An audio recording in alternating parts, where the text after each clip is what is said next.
Hi, welcome to the American Woodshop. I'm Scott Phillips, and today we're going to dig into the world of sculpted wood, whether it's in the graceful curves of a Maloof-Inspired walnut rocking chair or a cherry lowboy, Queen Anne style. You won't want to miss this, so stay with us.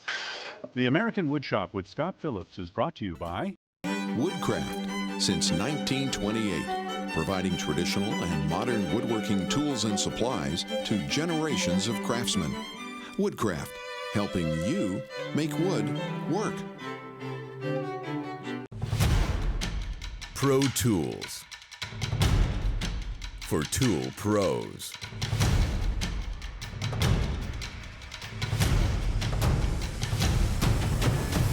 Rikon Tools.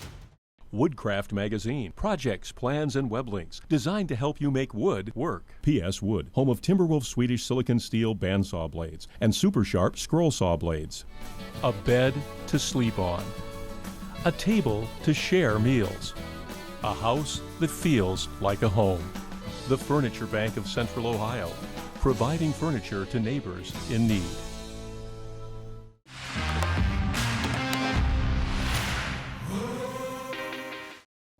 Where would our homes be without beautiful furniture accents? I don't care who you are, you can't live without furniture, not in comfort anyways. And last season, on season 26, we built the Maloof-Inspired walnut rocker together. And you know how that all goes together, and you can check this out online and on Facebook. But today we're going to sculpt it. It's called a sculpted rocker. And I got this plan originally from a guy named Charles Brock in Franklin, Tennessee. Great plans. And thank you, Sam, for the inspired design work from years ago. We'll get into shaping this, and then when it comes to cherry, you just can't beat the low boys, American-inspired form, scalloped shell right there. And there's a lot of sculpting on the legs with the Queen Anne foot and cabriole form. The seashell is actually a scallop shell, perfected by the Goddard Townsend School in Newport, Rhode Island. So today we're going to get into finishing cherry, which can be very tricky with Tom Monahan. But take a look at this rocker. This needs to be taken down, and these fastener holes need to be plugged. We need to sweep in the rocker into the legs. You can see where my dog's been chewing on it. It likes it. We're going to have some talks with the dog. But anyways, there's no glue in any of these joints yet, so we have to glue it up, draw it tight, and then sculpt all the parts as an integral piece. When this is done, this is going to be spectacular. So let's do it outside. We have good weather and we won't have to fight the dust. Out we go. Look at this. See those holes in that grinder? You can see through it, which is remarkable. Now, safety tips on grinders: always use two hands. Put your elbows to your body. Always read, understand, and follow the instructions that come with the tools and products you use. N95 dust mask, a necessity. Pinch the metal clip so your glasses will not fog up. Breathe through your nose. And look at what we're going to be sculpting with this red cutter, tungsten carbide. We're going to ease over the edges here, keeping that crisp point there. Coming down, and I want the lip of this seat to get very thin to defy gravity. This needs to be rounded over, and then the interface between the post and the rocker has to be a smooth transition. So work with the grinder. The red is fine, the blue is coarse, the black is extra coarse, and I'll work through those, always wearing full side shields and a face shield. So let's work this down.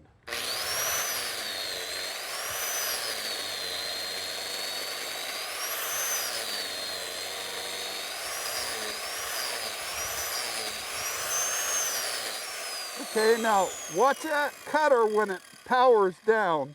Respect it. Now I can set that down. And imagine my surprise when I work with Sam Maloof. I asked him how he sculpted his chairs, and his son Simone perfected that with an automotive grinder, which is what we're using right now. Now that doesn't mean in the body of the show, 26, 12, and 13, you can watch it on Facebook and at our website. we got into the nuances behind how to use a bandsaw to create the hardline, softline profiles. And a spoke shave is a good tool to use to help with that. But the power sculpting is going to give me a refined, crisp edge on the saddled seat. This right here is called the pommel. I want to keep that proud. And then I'll also set this up, work the seat so it fits perfectly. That's what makes this rocker comfortable. So I'll just keep working this down.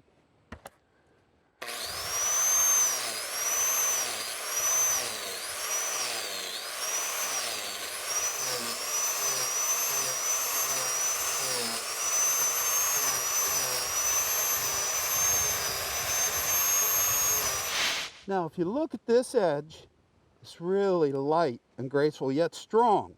And that's what we're going for. We're using this grinder lightly to save a bunch of hand sculpting time. And see this knee right here? That's called a rabbited dado joint. And the beautiful thing about that was, this is so strong, the way this is made, that it gets rid of the need for stretchers. How cool is that? A beautiful bit of engineering. So remember, take light cuts and we can sand and profile it down. I'm going to work on this knee, get rid of that, and then we can plug it, trim it, sand it, and finish those screw holes, glue it a bit. Here we go.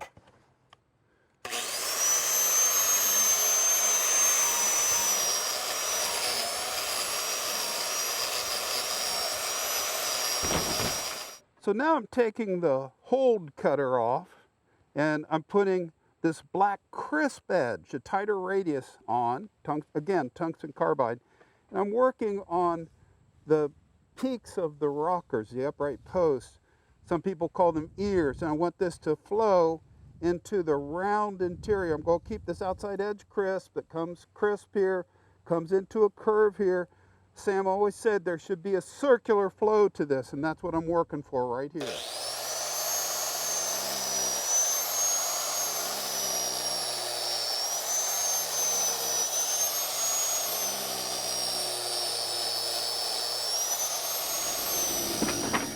I put a coat of Armor Seal on this earlier just to bring out the grain, see what I need to do. Now I'm going to sand it down because I'm happy with all the flowing lines and the hard line. Don't roll over the edges, whatever you do. But if it's a soft edge where it's rolled, profile that, make it flow.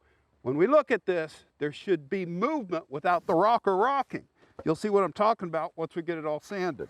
Working through 100, 150, and 220 and using 3 different types of sanders. The 5-inch first, then the little Rotex and the tight spots, and then the big 6-inch.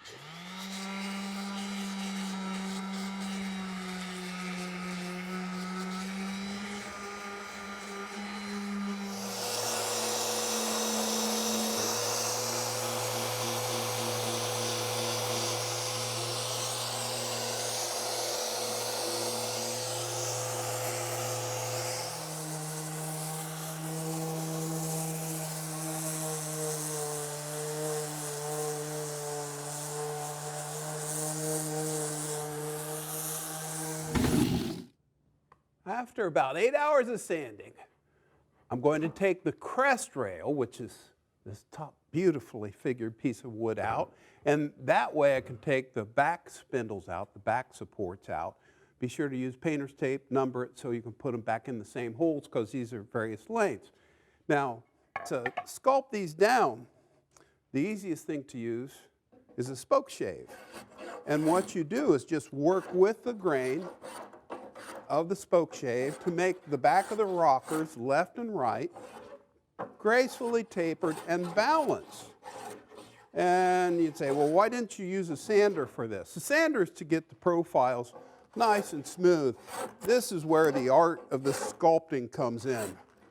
And the back spindles were shaped the same exact way. Just used a vise to hold them. It goes from square edge to nicely profiled back. Curved, big curve fits the lumbar of your back right there. Other tools that are great to profile, this is called a microplane. And to get into tight spots and transitional curves, it just really shaves the wood down beautifully. And once you have a good transitional curve, the best way to sand it is to put an oversized sanding disc. This is a 5-inch random orbital. Put a 6-inch sanding pad on it, and watch what happens.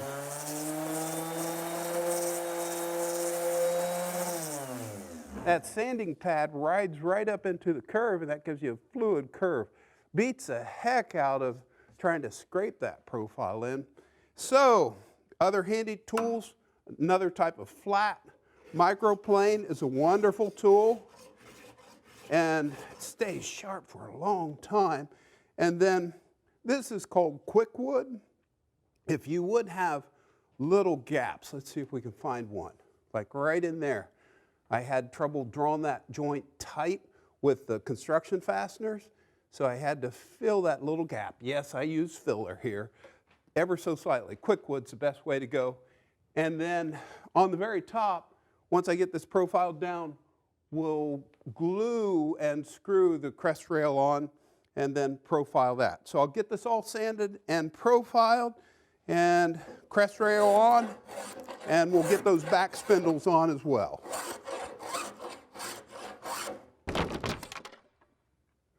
It's time for the final glue up, putting the back spindles in with the curve out.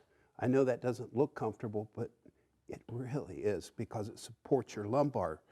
And I have a spreading clamp here so that I can raise the crest rail up and in.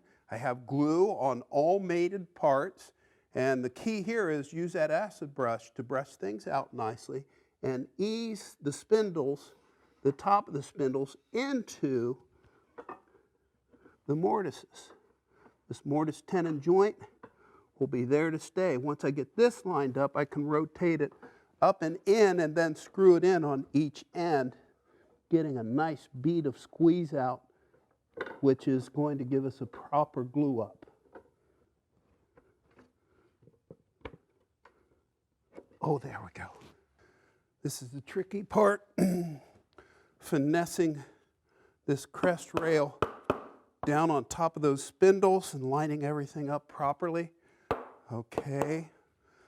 A good dead blow mallet helps with that, and now I can draw these tight. And the key with this is to use heavy duty number 14 construction fasteners. And these will draw that nice and tight. But before I do draw it tight, I go over to the other side, swing that forward,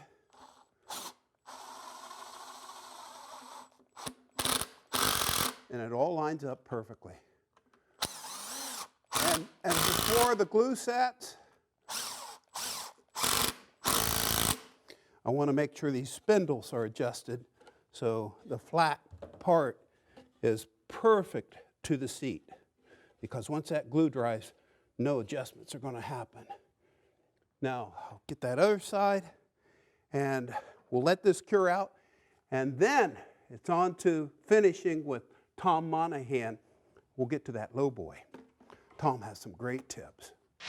We're lucky to be back with Tom Monahan of General Finishes. And Tom, last time you helped us on the barn door. Now we're working on a classic Queen Anne low boy, and we're working on the tabletop and making it durable. Okay. Give us your pointers. All right, and what do you have on here now? Shellac, garnet shellac. So you got garnet shellac on here. On cherry. On cherry. So what we're going to do is we're going to actually take light brown dye stain and then mix it into the General Finishes High Performance Flat.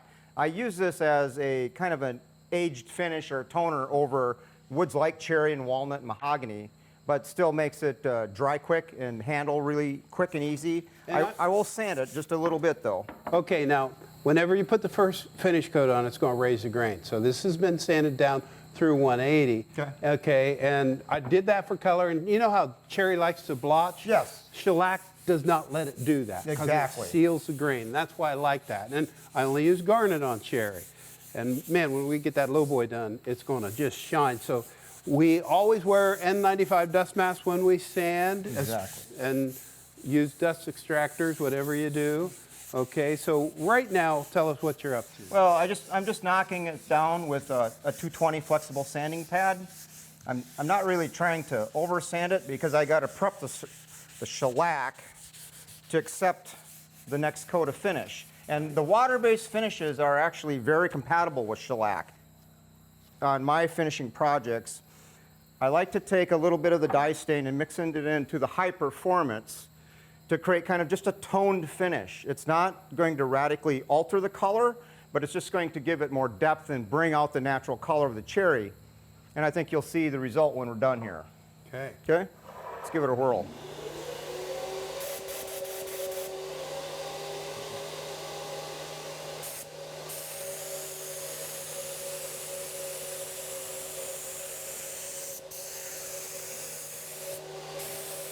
Give us some spray tips right now. Slow and easy. I don't want to be too quick here. I just want to let the finish come off the gun. And you can kind of see I'm following my pattern and overlapping about 25%. And it's just a mechanical movement. You just want to perfect. Take your time, lay it down. And this is going to dry about tack-free in about 5 to 10 minutes. You'll be ready to sand in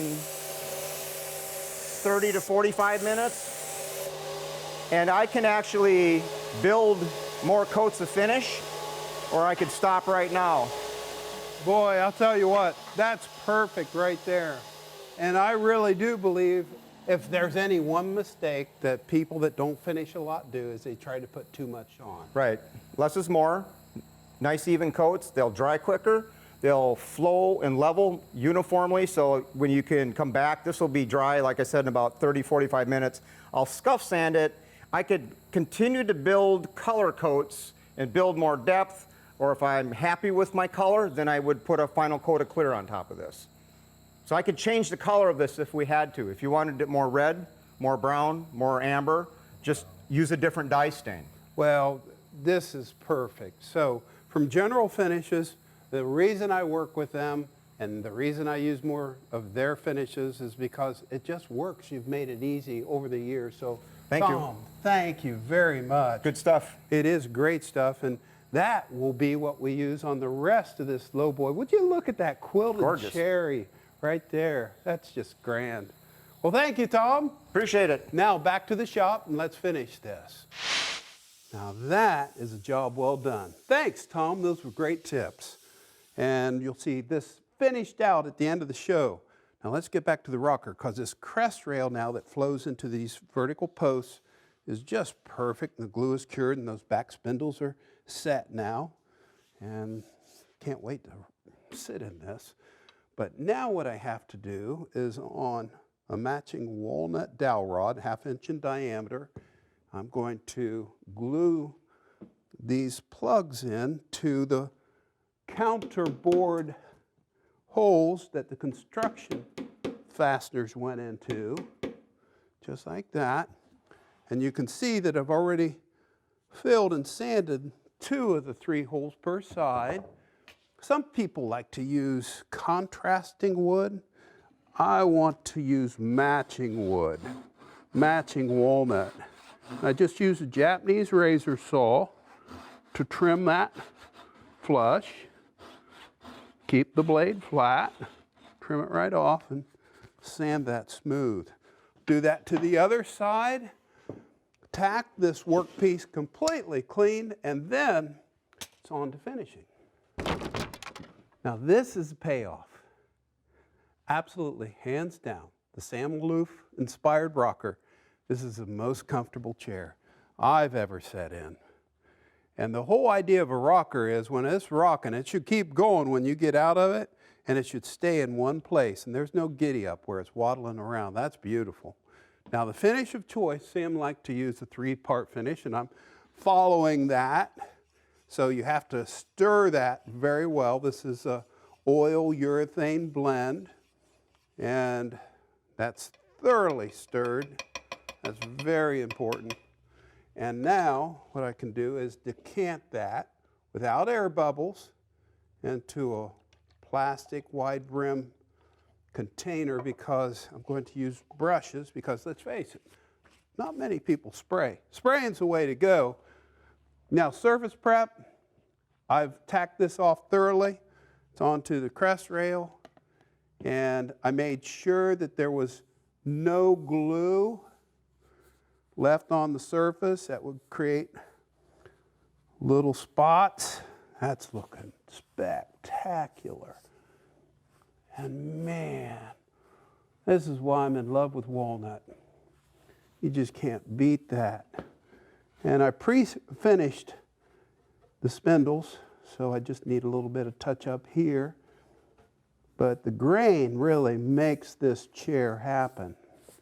And so coming right down the post, the side post to the arms, and there's a lot of fire in these arms.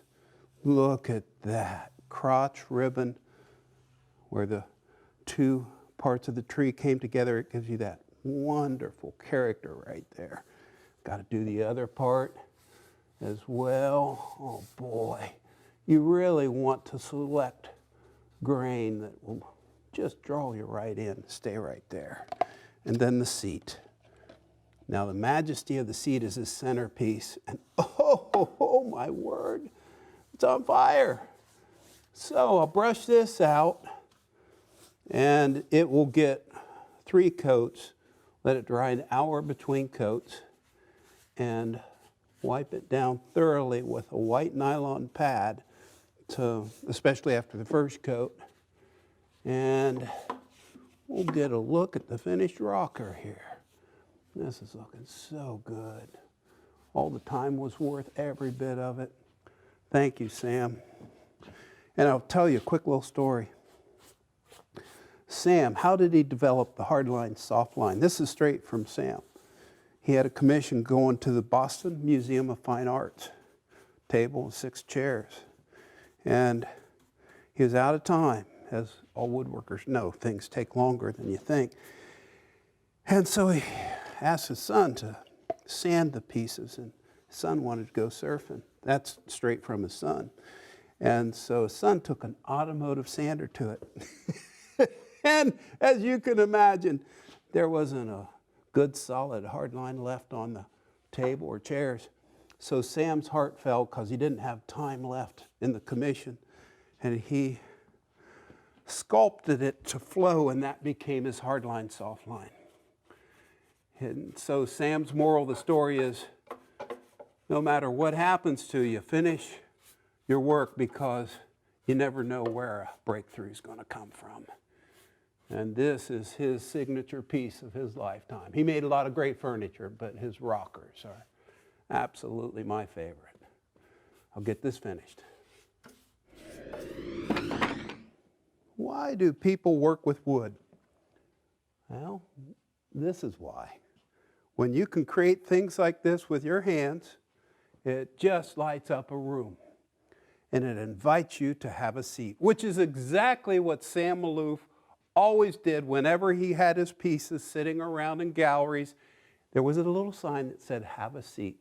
It invites you right in. And when it's sculpted perfectly and well balanced, that's exactly what it does. Now, once that cures out for a couple weeks, I'll wax it down thoroughly and use a really good wax on any good cured out finish. And this finish that Tom did on this beautiful lowboy, it's ready for the top coat of wax. You just buff it on, and I really don't like to use silicone oils on furniture, ever. So stay away from that because it can contaminate the finish in a way that can create problems down the road if you ever have to restore it. Okay, so there you have it. And look on the front of this. You see how these are antiqued and these are bright brass? Easiest way in the world to make these look old. Take them off, get a propane torch, hold the tip of the torch back about 6 inches in a safe place, and you can feather this bright brass to match the old antique, which is the best look for this new piece. It doesn't need to look new. Well, that's it from the American Woodshop. Now get out there and create with your hands beautiful things that make your life and the lives of those you love richer. See you next week in the American Woodshop.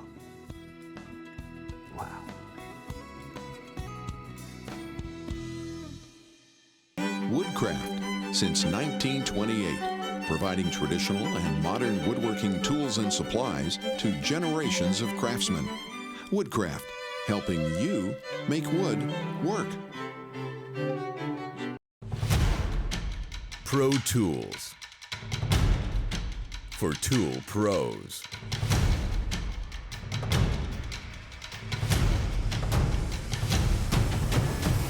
Rikon Tools.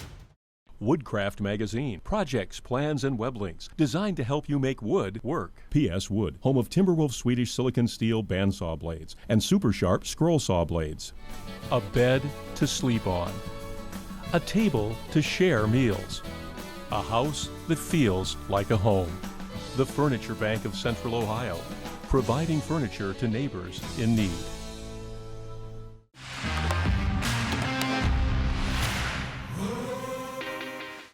For more information on tips behind the American Woodshop and watch free episodes 24/7, check us out online and like us on Facebook.